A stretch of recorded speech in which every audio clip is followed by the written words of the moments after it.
এই কাজটা করতে গিয়ে আপনার কাছে কি মনে হয় যে এই পেশাটাতে কোন কোয়ালিটির বা তার এডুকেশন কোয়ালিফিকেশন কেমন হলে এই লেভেলের লোকজন এখানে ভালো করার পসিবিলিটিটা বেশি? তো শুরু থেকেই যদি আপনি একটু বলেন যে আমরা অনেক মানুষ উপকৃত হবে, যে সে বুঝতে পারবে যে তাইলে আমার জন্য মনে হয় আমি অন্য 2 জায়গায় 5 জায়গায় ট্রাই করেছি, ভালো করতে পারি নাই, মনে হয় আমার জন্য এই ক্যারিয়ারটা বেটার হইতে পারে। দেশে মোট বেকারের সংখ্যা হচ্ছে প্রায় 63 লাখ।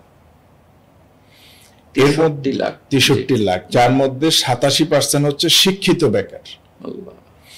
এর মানে প্রায় 54,17,000 ব্যক্তি শিক্ষিত বেকার বর্তমানে বাংলাদেশে রয়েছে।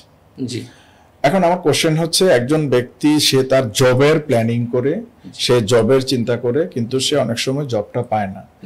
এই মানুষটাই কিন্তু সে ইয়াতে কোনো ইন্স্যুরেন্স কোম্পানিতে ইনভলভমেন্ট হয়ে, লাইক সোনালী লাইফের সাথে যদি সে ইনভলভমেন্ট হয়, প্রশিক্ষণ নেয়ার মাধ্যমে একটা সুন্দর প্রশিক্ষিত টিমের সাথে সে যদি তার ক্যারিয়ারটা শুরু করে, সে কিন্তু এখানে একটা ভালো অবস্থানে যেতে পারে।